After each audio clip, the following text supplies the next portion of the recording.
Drop it.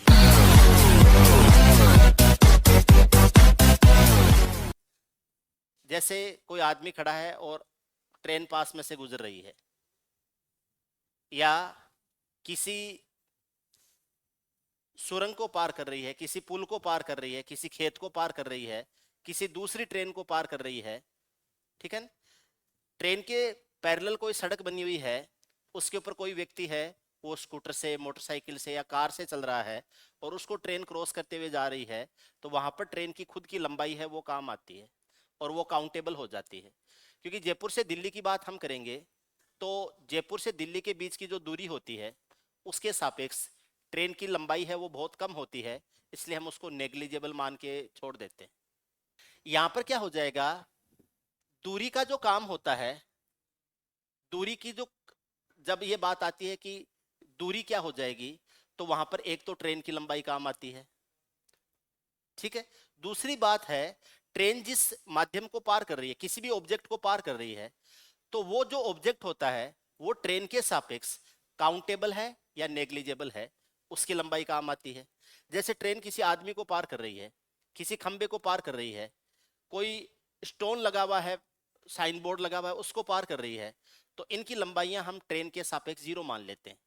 Train के बराबर parallel कोई सड़क बनी हुई है, वहां पर कोई साइकिल वाला चल रहा है, मोटरसाइकिल से चल रहा है, स्कूटर से चल रहा है, उसको ट्रेन क्रॉस कर रही है, तो वहां पर हम इनकी लंबाई को जीरो मान लेते हैं, नगण्य मान लेते हैं, केवल ट्रेन की लंबाई ही काउंटेबल होती है। तो ट्रेन की लंबाई एल हो जाएगी अगर नगण्य लंबाई के माध्यम को पार कर रही है, और ऐसे किसी माध्यम को पार कर रही है जिसकी लंबाई ट्रेन के सापेक्ष काउंटेबल होती है। जैसे ट्रेन किसी पुल को पार कर रही है, तो ट्रेन की लंबाई L1 हो जाएगी, पुल की लंबाई L2 हो जाएगी, तो वहां कुल लंबाई आ जाएगी L1 प्लस क्या हो जाएगा, L2 हो जाएगा। ऐसे भी हो सकता है ट्रेन किसी सुरंग को पार कर रही है, तो ट्रेन की लंबाई और सुरंग की लंबाई दोनों काम आएंगी, तो भी L1 प्लस L2 हो जाएगा। ऐसे हो सकता है ट्रेन किसी खेत को पार कर रही है, तो भी L1 प्लस L2 हो जाएगा। ऐसे हो सकता है कि ट्रेन किसी दूसरी ट्रेन को पार कर रही है, तो दोनों ट्रेनों की लंबाइयां L1 प्लस L2 हो जाएंगी, ठीक है ना। तो यहां पर दोनों लंबाइयां काम आएंगी। लेकिन ट्रेन किसी छोटे से पॉइंट नुमा किसी माध्यम को पार कर रही है, खड़े हुए आदमी को पार कर रही है, किसी साइन बोर्ड को पार कर रही है, सिग्नल पोस्ट को पार कर रही है, तो इनकी लंबाई ट्रेन के सापेक्ष जीरो मान ली जाती है और ट्रेन की लंबाई एल है उसी को यूज किया जाता है, ठीक है ना। अब एक स्थिति तो बन गई कि ट्रेन की लंबाई क्या होगी, तो क्वेश्चन की सिचुएशन के हिसाब से आपको समझ में आ जाएगा ट्रेन की लंबाई क्या है। आदमी को पार करे, सिग्नल पोस्ट को पार करे, खंबे को पार करे, साइन बोर्ड को पार करे, तो इनकी लंबाइयां जीरो मान ली जाती हैं, केवल ट्रेन की लंबाई को ही हम दूरी के रूप में यूज करते हैं। समझ रहे हो आप मेरी बात को। दूसरी बात है कि ट्रेन किसी ऐसी वस्तु को पार करे जिसकी लंबाई ट्रेन के सापेक्ष काउंटेबल होती है। ट्रेन से ज्यादा भी हो सकती है, कम भी हो सकती है, बराबर हो सकती है, लेकिन काउंटेबल होती है। जैसे ट्रेन किसी सुरंग को पार करे तो सुरंग लंबी होती है, पुल को पार करे, किसी प्लेटफॉर्म को पार करे, किसी दूसरी ट्रेन को पार करे, किसी खेत को पार करे, तो ट्रेन की लंबाई और वो जो दूसरा ऑब्जेक्ट है दोनों की लंबाई काम आती है, L1 प्लस L2 हो जाता है। लेकिन ट्रेन जब किसी दूसरे ट्रेन में बैठे हुए यात्री को पार करे, ध्यान से सुनना, एक ट्रेन है वो दूसरे ट्रेन में बैठे हुए यात्री को पार करे, तो वहां पर यात्री की जो लंबाई चौड़ाई है वो काम आती है, ट्रेन वाली काम नहीं आती है। क्योंकि पूरी ट्रेन को पार नहीं करना है, केवल उस यात्री को पार करना है, तो उस यात्री की लंबाई चौड़ाई है उसको जीरो मान लिया जाएगा, और जो ट्रेन उसको पार कर रही है केवल उसी ट्रेन की लंबाई चौड़ाई है वो काम आएगी। एक 500 मीटर लंबी ट्रेन है, दूसरी 300 मीटर लंबी ट्रेन है। 300 मीटर वाली ट्रेन में आदमी बैठा हुआ है और 500 मीटर वाली ट्रेन उसको पार कर रही है, तो लंबाई है वो 500 मीटर ही काम आएगी। अगर 500 मीटर वाली में आदमी बैठा है और उसको 300 मीटर वाली पार कर रही है, तो 300 मीटर ही काम आएगा, क्योंकि जो ट्रेन पार कर रही है वो उस आदमी को पार कर रही है, तो आदमी के सापेक्ष उस ट्रेन की लंबाई ली जाएगी। तो 500 मीटर वाली को तो 300 मीटर वाली पार कर रही है, और 300 मीटर में आदमी बैठा है तो उसको 500 मीटर वाली पार कर रही है। तो अगर ट्रेन में आदमी बैठा है, तो जिस ट्रेन में आदमी बैठा है उस ट्रेन की लंबाई कितनी हो कोई फर्क नहीं पड़ना है, क्योंकि आदमी को पार किया जा रहा है। आदमी ट्रेन में बैठा हो, आगे ड्राइवर के रूप में बैठा हो, पीछे खलासी के रूप में बैठा हो, ठीक है ना, खिड़की में खड़ा हो, छत के ऊपर खड़ा हो, किसी ने ऐसे पकड़ के गर्दन से बाहर लटका रखा हो, उससे कोई फर्क नहीं पड़ेगा, केवल आदमी को पार किया जा रहा है, इसलिए उस ट्रेन की लंबाई काम नहीं आएगी, दूसरी ट्रेन की लंबाई काम आएगी, ठीक है ना। ये तो कंडीशन है लंबाई के बारे में। दूसरी सिचुएशन बनती है जिस माध्यम को या जिस वस्तु को पार किया जा रहा है वो स्थिर है या गतिशील है, वो स्थिर है या गतिशील है। ट्रेन किसी खड़े हुए आदमी को पार कर रही है तो केवल ट्रेन की ही चाल काम आएगी। ट्रेन किसी खंबे को पार कर रही है, केवल ट्रेन की ही चाल काम आएगी। सिग्नल पोस्ट को पार कर रही है, केवल ट्रेन की ही चाल काम आएगी। किसी साइन बोर्ड को पार कर रही है, केवल ट्रेन की ही चाल काम आएगी। प्लेटफॉर्म को पार कर रही है, प्लेटफॉर्म तो चलता नहीं है, केवल ट्रेन ही चल रही है, इसलिए ट्रेन की ही चाल काम आएगी। ट्रेन जब किसी सुरंग को पार कर रही है, किसी पुल को पार कर रही है, प्लेटफॉर्म को पार कर रही है, तो केवल ट्रेन की ही चाल काम आती है, क्योंकि ये माध्यम स्थिर होते हैं ट्रेन के सापेक्ष। लेकिन ट्रेन जब किसी गतिशील माध्यम को पार करे, जैसे पटरियों के समांतर कोई सड़क बनी हुई है, ट्रेन चल रही है और एक आदमी दौड़ भी रहा है। अब दौड़ रहा है तो दोनों की डायरेक्शन अगर सेम हुई तो सापेक्ष चाल चालों का अंतर होगा, और दोनों की डायरेक्शन अगर अपोजिट हुई तो सापेक्ष चाल होगा चालों का योग। अब एक ट्रेन है वो पैरेलल रोड पर बने हुए दौड़ते हुए आदमी को पार कर सकती है, किसी कार को पार कर सकती है, किसी बस को पार कर सकती है, किसी स्कूटर को, साइकिल को, इनको पार कर सकती है जो खुद गतिशील हो, तो दोनों की चालें काम आएंगी। अगर एक ही डायरेक्शन में है तो सापेक्ष चाल चालों का अंतर, अपोजिट डायरेक्शन में है तो सापेक्ष चाल हो जाएगा चालों का योग। और एक ट्रेन दूसरी गतिशील ट्रेन को पार कर रही है, दोनों ट्रेनें चल रही हैं, तो दोनों ट्रेनों की लंबाई भी काम आती है और दोनों ट्रेनों की चालें भी काम आती हैं। लंबाई तो L1 प्लस L2 ही बनेगा, लेकिन चालें हैं वो अगर एक ही डायरेक्शन में चल रही हैं तो V1 माइनस V2 हो जाएगा, चालों का अंतर हो जाएगा, और अपोजिट डायरेक्शन में चल रहे हैं तो चालों का योग हो जाएगा। समझ रहे हो? अब मैं आपको वो जो सिचुएशंस हैं वो बता देता हूं, ठीक है। पहला है नगण्य लंबाई का स्थिर माध्यम। नगण्य लंबाई का स्थिर माध्यम पार करने में कितना समय लगेगा? T बराबर हो जाएगा L/V हो जाएगा। L क्या है? ट्रेन की लंबाई, V क्या है? ट्रेन की चाल। पार करने में लगना वाला समय हो जाए। दूसरा हो जाएगा निश्चित लंबाई का स्थिर माध्यम। निश्चित लंबाई का स्थिर माध्यम ये हो जाएगा L1 plus L2 upon V। ये पार करने में लगने वाला टाइम हो जाएगा। स्थिर माध्यम है इसलिए चाल केवल ट्रेन की ही काम आएगी। तीसरी कंडीशन है नगण्य लंबाई का गतिशील माध्यम।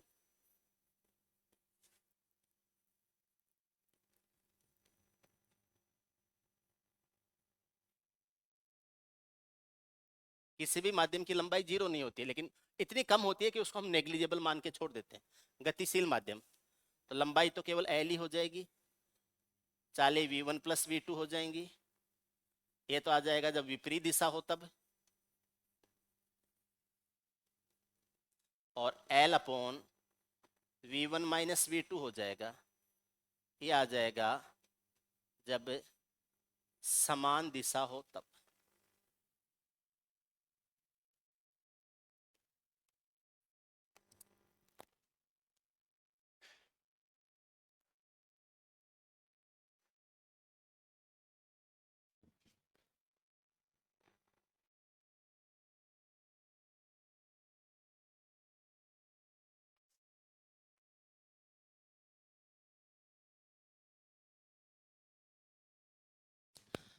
अगला है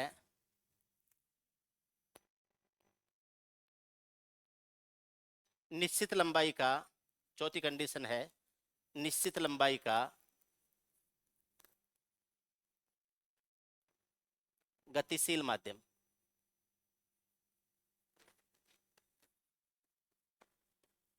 निश्चित लंबाई का गतिशील माध्यम पार करने में कितना समय लगेगा? L1 plus L2 upon V1 plus V2। ये तो हो जाएगा विपरीत दिशा में। ये नॉर्मली गतिशील माध्यम है, निश्चित लंबाई भी है, तो ये दूसरी ट्रेन ही होती है नॉर्मली।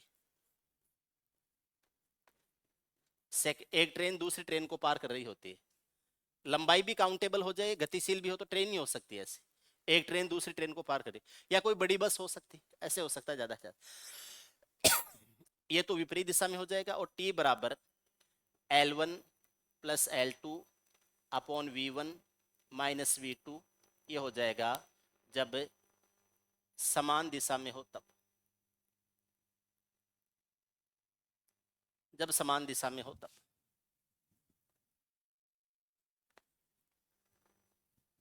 समान दिशा में हो तो ये कंडीशन हो जाएगी। ठीक है,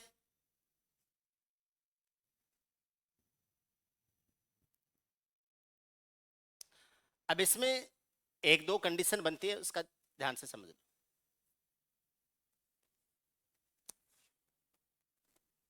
एक ट्रेन किसी आदमी को T1 समय में पार करती है, दूसरी ट्रेन उस आदमी को T2 समय में पार करती है।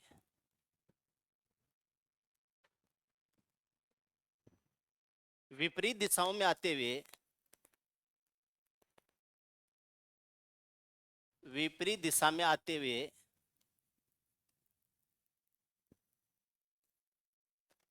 एक दूसरे को कितने समय में पार करेंगे? आप खड़े थे, एक ट्रेन आपको T1 समय में पार कर गई, समान लंबाई की दूसरी ट्रेन,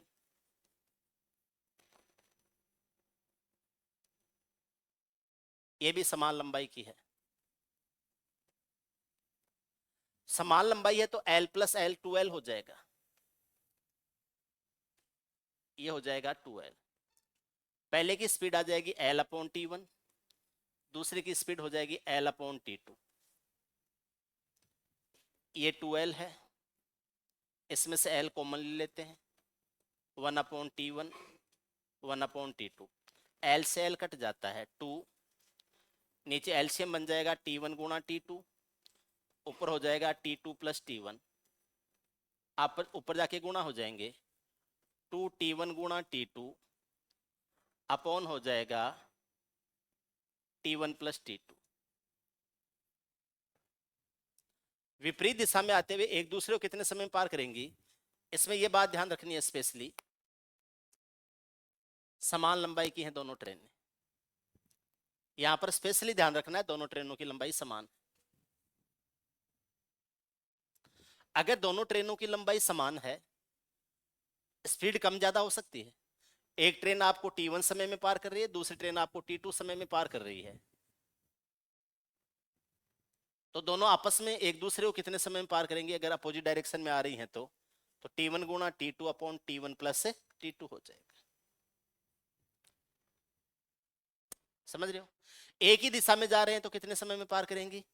तो यह आ जाएगा, यहां पर सापेक्ष चालों का अंतर हो जाता है, तब यहां पर यह आ जाएगा 2 गुणा T1 गुणा T2 upon T1 minus T2। विपरीत दिशा में जाते हुए एक दूसरे को कितने, एक ही डायरेक्शन में एक दूसरे को कितने समय में पार करेंगी, तब यहां प्लस की बजाय क्या आ जाएगा? माइनस आ जाएगा। क्लियर है? यहां पर कंडीशन क्या थी? समान लंबाई की दो ट्रेनें टाइम अलग अलग ले रही। दूसरी कंडीशन में चेंज करता हूं,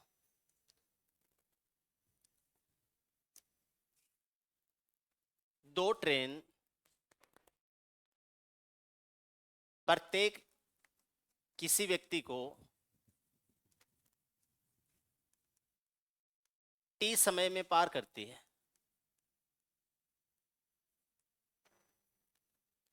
विपरीत दिशा में आते हुए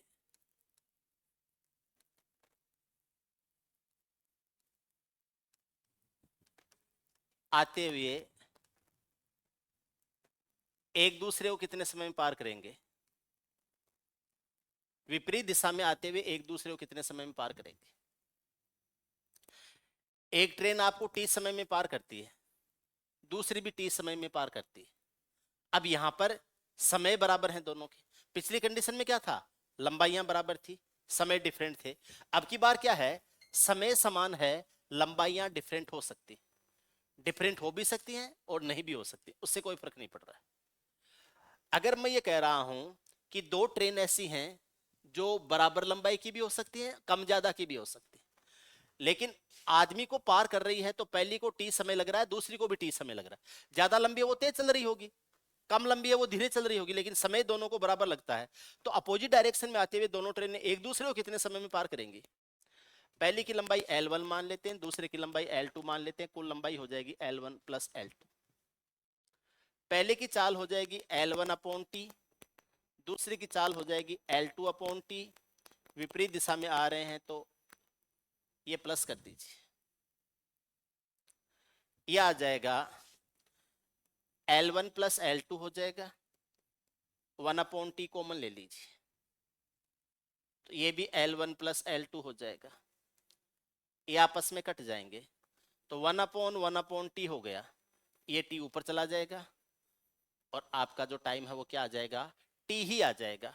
एक दूसरे को भी ये टी सेकंड में ही पार, टी समय में ही पार करेंगे। आ गई ना? ऐसे सवाल आएंगे आपके एग्जाम में। ट्रेन में एक चीज का और ध्यान रखना है, ट्रेन की जो स्पीड दी गई होगी वो किलोमीटर प्रति घंटे में दी गई होगी, लेकिन ट्रेन जब किसी छोटी चीज को पार करेगी, पुल को, सुरंग को, आदमी को या दूसरी ट्रेन को जब पार करेगी तो वो समय मिनट में या सेकंड में होता है, मिनट में या सेकंड में होता है। तो वो जो चाल किलोमीटर प्रति घंटे में दी गई है उसको मीटर प्रति मिनट में या मीटर प्रति सेकंड में चेंज करना होता है। आपको मैंने ये बता ही दिया था, किलोमीटर प्रति घंटे है, इसको मीटर प्रति मिनट में या मीटर प्रति सेकंड में चेंज करते हैं। तो मीटर प्रति मिनट में चेंज करते हैं तो 50/3 से गुणा कर देते हैं, और मीटर प्रति सेकंड में चेंज करते हैं तो 5/18 से गुणा कर देते हैं। ठीक है ना? तो आपको जो कैलकुलेशंस है उसमें अगर टाइम ज्ञात करना होगा तो आपको मीटर प्रति मिनट या मीटर प्रति सेकंड में ज्ञात करना होगा। तो किलोमीटर प्रति घंटे की जो चाल होती है उसको मीटर प्रति मिनट में चेंज करोगे तो 50/3 से गुणा कर दो, और किलोमीटर प्रति घंटे की जो चाल है उसको मीटर प्रति सेकंड में चेंज करोगे तो 5/18 से गुणा कर देना। कल ये बात मैंने बता दी थी। ठीक है ना? अब हम पढ़ते हैं धारा और नाव, बोट एंड स्ट्रीम। धारा एवं नाव, इसकी भी छोटी सी थ्योरी है, छोटी सी कहानी है, और उसी से सारे सवाल आपके हो जाते हैं। ठीक है? ज्यादा लफड़ा नहीं रखेंगे, 5 मिनट का काम है, 5 मिनट में भी उड़ा देंगे इसको। धारा और नाव समझिए, हेडिंग लिख दूं दोबारा, है ना? धारा और नाव, boat and stream, boat and stream, धारा और नाव। इसमें क्या होता है समझना आप जब इतने अपन ने कंडीशंस पढ़ी हैं, ट्रेन की, व्यक्ति की, कार की, बस की चल रही हैं, लेकिन इस बात की हमने कम परवाह की है कि वह जिस माध्यम में चल रहे हैं उस माध्यम का रोल क्या है, माध्यम का रोल क्या है, ये हमने कम परवाह की है। अब मैं आपको माध्यम का जो रोल होता है उसकी कुछ एग्जांपल्स देके बताता हूं, समझना आप ज्यादा पैदल चलते टाइम या गाड़ी से कम महसूस करोगे, साइकिल के चलाते टाइम महसूस करोगे।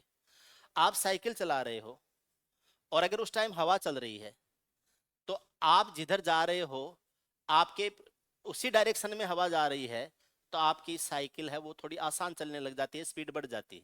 पीछे से हवा लगती है, धक्का लगता है तो स्पीड बढ़ जाती है, और सामने से हवा आ रही होती है तो आपकी साइकिल की स्पीड है वो कम हो जाती है। तो यहाँ आप सड़क पर तो चल रहे हो, लेकिन माध्यम जो वायु है या जो वातावरण की जो हवा है उसका भी आपके फर्क पड़ रहा है, रोल है उसका। इसलिए वहां पर इस चीज का फर्क पड़ जाएगा कि आपकी जो साइकिल की स्पीड है वो बढ़ेगी या घटेगी। किस कारण से? हवा के कारण। अगर हवा आपको सपोर्ट कर रही है, आप जिधर जा रहे हो उधर हवा आपको धक्का दे रही, उसी डायरेक्शन में हवा जा रही है तो आपकी स्पीड बढ़ जाएगी, और हवा विपरीत दिशा से सामने से आ रही है तो आपकी साइकिल की स्पीड है वो कम हो जाएगी। ऐसा होता है ना? आपका जो ग्रेविटी होता है या ग्रेविटेशनल फोर्स होता है, गुरुत्वाकर्षण बल होता है, उसका भी फर्क पड़ता है। कैसे? इस पुड़िया के ऊपर साइकिल लेकर चढ़ोगे तो आपकी स्पीड कम हो जाएगी, लेकिन अगर आप ढाल में उतरोगे तो स्पीड अपने आप बढ़ जाएगी। वही सड़क है, अगर चढ़ाई में चढ़ते हो तो स्पीड कम हो जाती है और ढाल में उतरते टाइम स्पीड बढ़ जाती है। तो यहाँ पर जो गुरुत्वाकर्षण का प्रभाव है ढाल में और चढ़ाई में, इसका भी फर्क पड़ता है, स्पीड बढ़ जाती है। ऐसे ही एक जगह और होती है जहां बहता हुआ पानी होता है या स्थिर पानी होता है। जैसे स्थिर पानी है झील का, तालाब का, है ना? ऐसा नहर तो स्थिर नहीं होता है, बहता हुआ होता है। नहर को, नदी को, इनको बहता हुआ पानी माना जाता है। ठीक है ना? ग्लेशियर वगैरह होते हैं। लेकिन मान लीजिए कोई झील है, बड़ी झील है, बड़ा तालाब है, उसमें ठहरा हुआ शांत पानी होता है। समुद्र भी अगर हलचल नहीं कर रहा है तो शांत, उसको ठहरा हुआ पानी माना जाता है। अगर उसमें आप नाव चला रहे हो या तैर रहे हो तो आप चाहे इधर से इधर जाओ, इधर से इधर जाओ, कोई फर्क नहीं पड़ता है। लेकिन जब आप उसी नाव या उसी आप तैर रहे हो या नाव चला रहे हो, पानी बहते हुए पानी में अगर आप चलाते हो, बहते हुए पानी में अगर आप चलाओगे नाव को या खुद तैरोगे, तो आपकी स्पीड है उस पानी के प्रवाह के कारण कम या ज्यादा हो सकती है। कैसे? पानी की विपरीत दिशा में चलोगे तो आपकी स्पीड कम कर देगा वो पानी, क्योंकि आप जिधर जा रहे हो पानी सामने से आ रहा है, तो पानी आपकी स्पीड को कम कर देगा।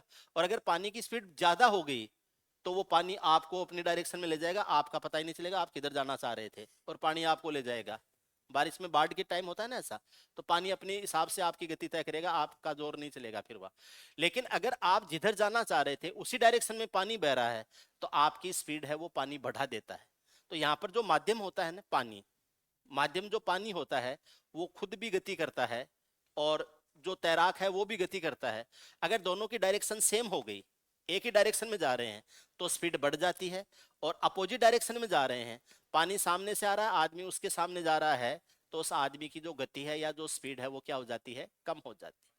यानी जिस माध्यम में वो गति कर रहा है वो माध्यम खुद गतिशील है। वो एक गाना भी तो आया था ना, हम जो चलने लगे ये रास्ते। तो वो इसके लिए था कि धारा और नाव वाले में जब आप जिधर आप चल रहे थे उधर वो रास्ता भी चल रहा था, यानी पानी खुद गतिशील था, माध्यम की गति का प्रभाव पड़ता है। अब इसमें दो कंडीशन बनती हैं। अगर शांत जल में चाल है, शांत जल में चाल, शांत जल में चाल है वो x है, ठीक है, और धारा का वेग y है। धारा, नदी या नहर ऐसा कुछ हो सकता है।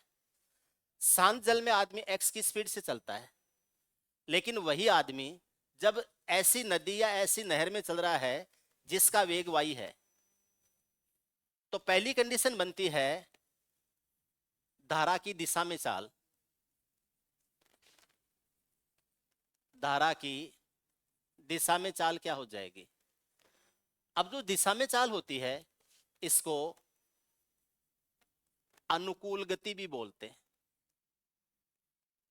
इसको अनुप्रवाह भी बोलते हैं, इसको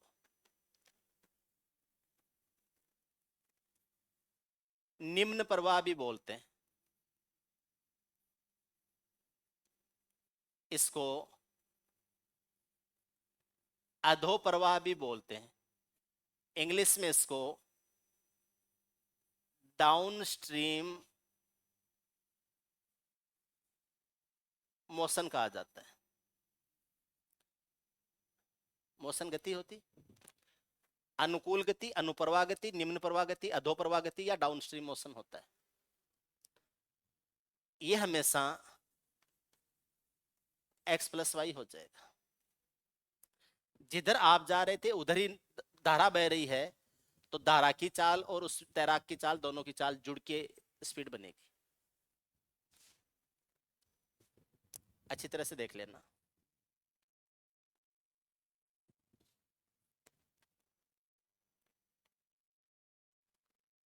समझ गए हो ना? सेकंड कंडीशन देखो आप, अगर धारा की विपरीत दिशा में चाल पूछे, विपरीत दिशा में चाल, विपरीत दिशा में चाल क्या हो जाए, इसको बोलते हैं प्रतिकूल गति, इसको बोलते हैं प्रतिप्रवाह, इसको बोलते हैं उच्च प्रवाह, इसको बोलते हैं ऊर्ध्व प्रवाह, इंग्लिश में बोल देंगे अपस्ट्रीम।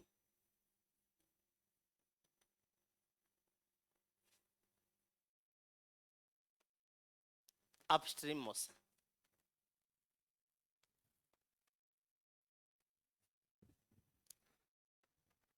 यहां पर जो पानी या जो नदी का प्रवाह है वो आपकी स्पीड को कम करेगा, आपको घटा देगा। इसलिए यहां स्पीड हो जाएगी x माइनस वाई हो जाएगा। इस x प्लस वाई है इसको a मान लो, x माइनस वाई है इसको b मान लो।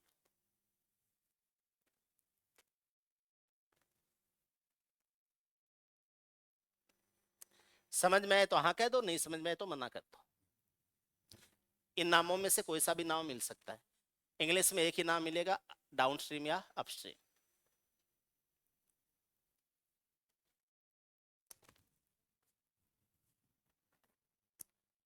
देखो, अगर मैं कहूं कि धारा की दिशा में चाल a है,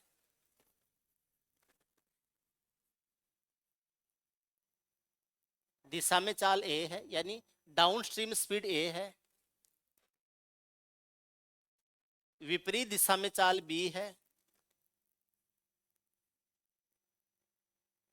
विपरीत दिशा में चाल b है, a बराबर मैं x प्लस वाई कर सकता हूं, यानी x प्लस वाई बराबर a हो जाएगा, x माइनस वाई बराबर b हो जाएगा। मुझे x ज्ञात करना है, दोनों को जोड़ूंगा, 2x बराबर a प्लस बी, x बराबर a प्लस बी बट्टे 2 आ जाएगा।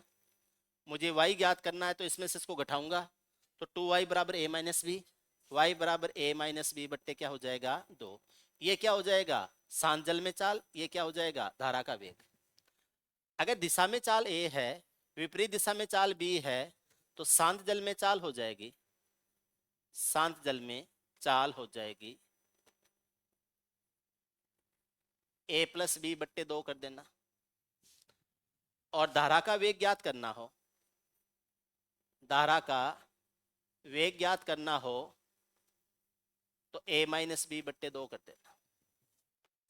शांत जल में चाल a प्लस बी बट्टे 2, धारा का वेग a माइनस बी बट्टे 2, धारा का वेग हो जाएगा a माइनस बी बट्टे 2 हो जाएगा। उम्मीद है ये आपके समझ में आ गया, आ गया। ठीक, एक नंबर सवाल कोई लेते हैं सबसे पहले।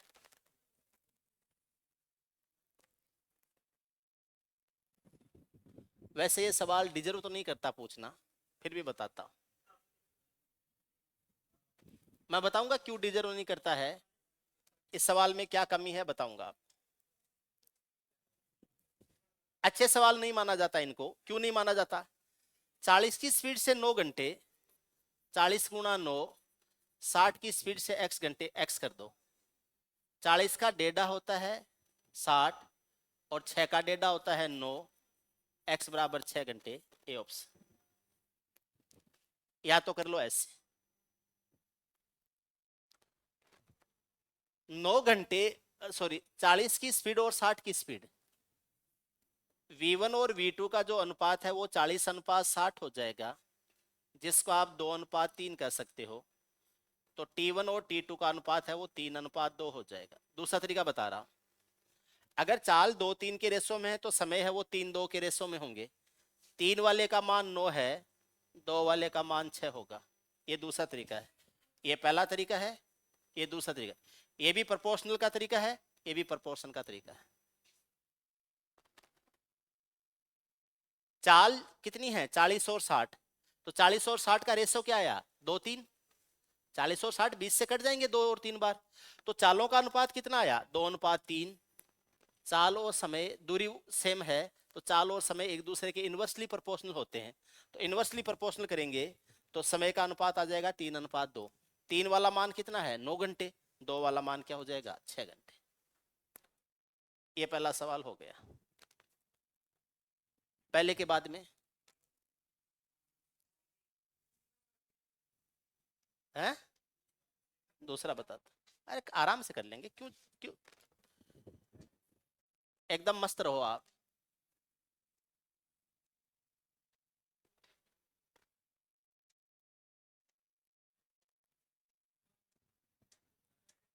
आराम से समझना, मैं गारंटी लेता हूं कि हर एक के समझ में आएगा। पैदल चलता हूं वाहन से आता हूं 37 मिनट लगते हैं, पैदल प्लस वाहन 37 मिनट लग गए। दोनों ओर पैदल चलता हूं तो 55 मिनट लगते हैं, पैदल प्लस पैदल बराबर 55 मिनट लगते हैं। दोनों ओर यात्रा करने में, यात्रा करने मतलब वाहन से है यहां पर, तो ये कह रहा है कि दोनों ओर अगर मैं वाहन से चलूं तो कितना समय लगेगा। अब जो मैं बता रहा हूं उसको ध्यान से सुन लेना, समझ में आएगा, ये मेरी गारंटी है। इन दोनों इक्वेशन को कंपेयर करो, वाहन इसमें भी था, वाहन इसमें भी था, लेकिन एक साइड में वाहन की बजाय पैदल हुआ तो 18 मिनट एक्स्ट्रा लग गए। एक साइड में पैदल था, अब भी एक साइड में तो पैदल ही है। इसमें पहले वाहन पर था और अब किस में है, पैदल पर है, तो वाहन से पैदल में शिफ्ट हुआ एक साइड में तो 18 मिनट ज्यादा लग गए, तो वाहन से पैदल में शिफ्ट हुआ तो 18 मिनट ज्यादा लग गए, तो पैदल से वाहन से पैदल में शिफ्ट हुआ 18 मिनट ज्यादा लग गए, तो पैदल से वाहन में शिफ्ट होगा तो 18 मिनट कम लग जाएंगे। एक साइड में वाहन और पैदल में जो समय लगता है उसका अंतर है 18 सेकंड। अब ये कह रहा है दोनों ओर वाहन से चलें, अब इसको कंपेयर करो इसके साथ में, एक तरफ तो वाहन पहले था अब भी है, अब इसमें पैदल की बजाय क्या आ गया, वाहन आ गया, तो इधर जो 18 सेकंड या मिनट ज्यादा लग रहे थे वो 18 मिनट इधर कम लग जाएंगे। 37 में से 18 माइनस कर दो, 37 में से 18 माइनस करेंगे तो 19 मिनट का समय लग जाएगा, ये बी ऑप्शन हो जाएगा। अब मैं आपको कहता हूं ऐसा एक सवाल आगे और है, उसको भी पकड़ लो, नंबर बोल दो फटाफट ताकि मैं उसको भी करा दूं, एक साथ समझ में आ जाए, आज के बाद में कभी ऐसे सवाल प्रॉब्लम न करे। हाँ, आज के बाद में ऐसे सवाल कभी प्रॉब्लम न करें। हाँ 11 करते हैं, देखो अभी करते हैं, देखो रुको।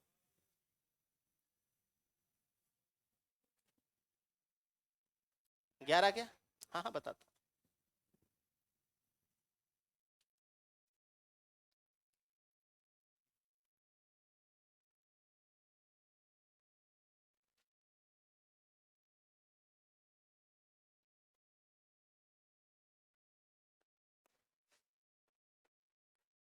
देखो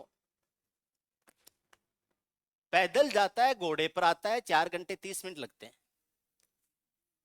पैदल प्लस घोड़ा 4 घंटे 30 मिनट, दोनों और घोड़े पर जाता है 3 घंटे का समय, घोड़ा प्लस घोड़ा 3 घंटे, दोनों और पैदल जाए यानी पैदल प्लस पैदल जाए तो कितना समय लगेगा, क्लियर है। एक तरफ घोड़ा पहले भी था अब भी है, अगर ये पैदल से घोड़े पर शिफ्ट होता है तो 1.5 घंटा बचता है।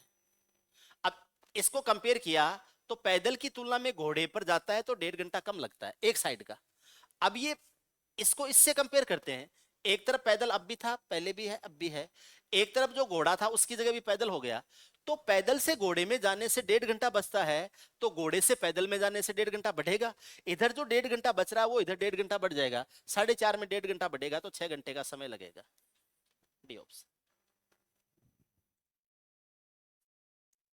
इजी है, आराम से हो जाएगा, दोनों सवालों को एक साथ देख लीजिए, आराम से समझ में आ जाएगा, कर सकते, पैदल घोड़ा साइकिल पैदल ये सारी चीज क्लियर है।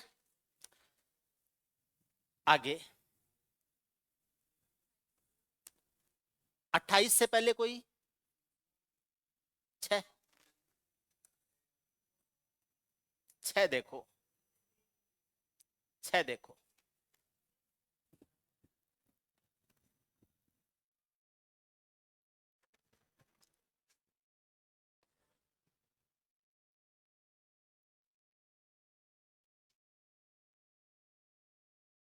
छह देखो, पैदल चलकर 20 किलोमीटर की दूरी 5 किलोमीटर प्रति घंटे की गति से तय करता है तो 40 मिनट देरी से पहुंचता है, यदि वह 8 किलोमीटर प्रति घंटे की गति से चले तो समय से कितनी जल्दी पहुंच जाएगा।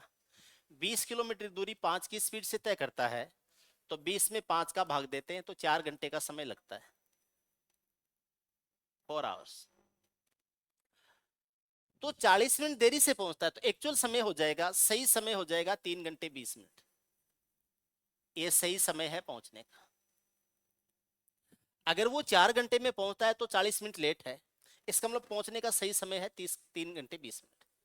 अब कह रहा है 8 की स्पीड से चले, दूरी तो 20 ही है, 20 किलोमीटर की दूरी को 8 की स्पीड से चले तो 20 में 8 का भाग 2.5 बार जाता है, 8 ढाया 20 होता है, तो 2.5 बार जाता है, यानी 2 घंटे 30 मिनट में पहुंच जाता है। 3 घंटे 20 मिनट में पहुंचना था, 2 घंटे 30 मिनट में पहुंच गया। कितनी जल्दी पहुंच गया? 50 मिनट। 50 मिनट जल्दी पहुंच गया। C option. मिनिमम ट्रिक्स में।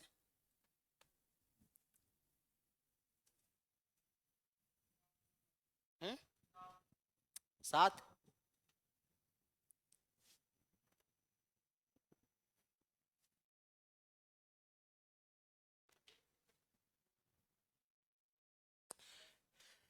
एक की स्पीड 2.5 है, एक की स्पीड 3 है और एक की स्पीड 2 है। 5 किलोमीटर का वर्ताकार मार्ग है।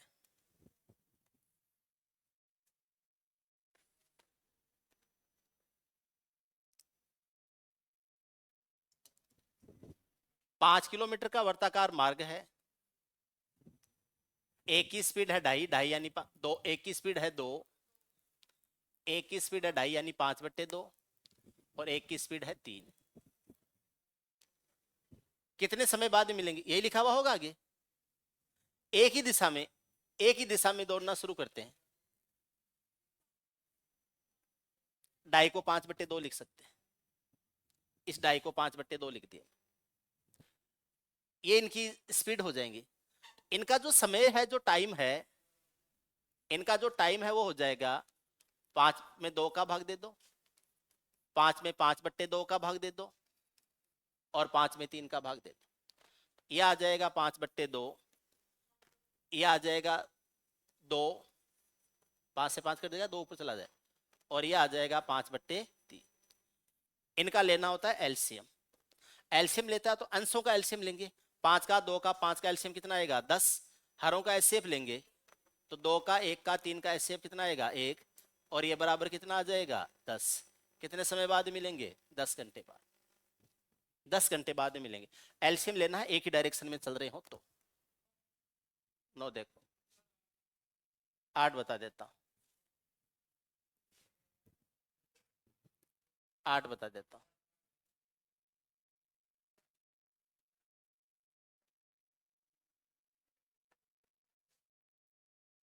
8 नंबर देखो।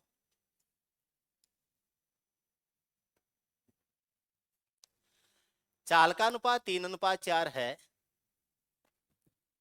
चाल है, इसका अनुपात 3:4 है। समय का अनुपात हो जाएगा 4:3। अनुपातों का अंतर 1 है, 1 का मान 30 मिनट है। 4 का मान 4 का 30 गुणा 120 हो जाएगा, और ये 30 का 3 गुणा 90 हो जाएगा। ए को जितना समय लगा वो 120 मिनट है। 120 मिनट का मतलब होता है 2 घंटे। C option. बताने के बाद में भी समझने में दिक्कत आ रही है तो बोल दिया। जो चाल का रेशो होता है उसका उल्टा होता है टाइम का रेशो। अगर ये 3-4 है तो टाइम का रेशो 4-3 होगा।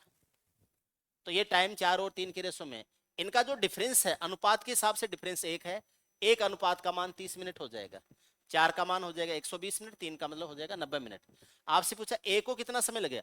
पहला आदमी ए है, दूसरा आदमी बी है। ए को कितना? 120 मिनट का मतलब कितना होता है? 2 घंटे होते हैं। 120 मिनट का मतलब होता है 2 घंटे।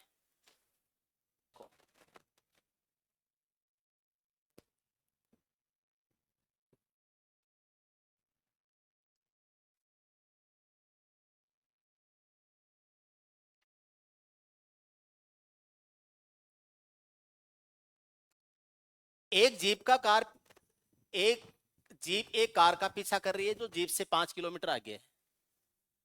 उनकी स्पीड 90 और 75 है। उनके बीच की दूरी कितनी है? 5। सापेक्ष साल हो जाएगी 90 माइनस 75। ये 5/15 हो जाएगा। 1/3 घंटे हो जाएगा। इसने पूछा कितने मिनट में पकड़ लेगी। मिनट बनानी है तो 60 से गुणा और कर दो। ये कितना हो जाएगा? 20। 20 मिनट में पकड़ लेगी। इसमें होगा 20। 20 मिनट आ जाएगा। 20 मिनट में पकड़ लेगी। बताओ।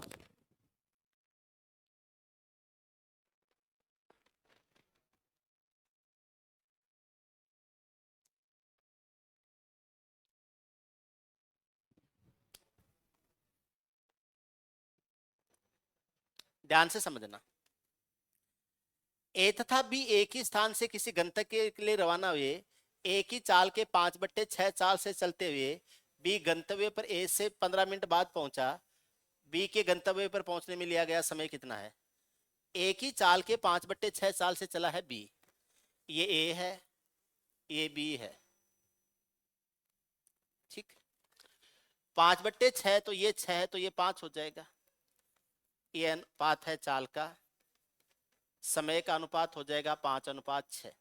अनुपातों का अंतर 1 है, 1 का मतलब 1.25 घंटे है। बी का पूछा है 6 का 1.25 गुणा कर दो, 1.25 का मतलब 5/4 होता है। 30/4 15/2 7.5 घंटे हो जाएगा, 7 घंटे 30 मिनट। मैंने आपको कहा था आपका मोस्ट ऑफ काम अनुपातों से ही निपट जाएगा।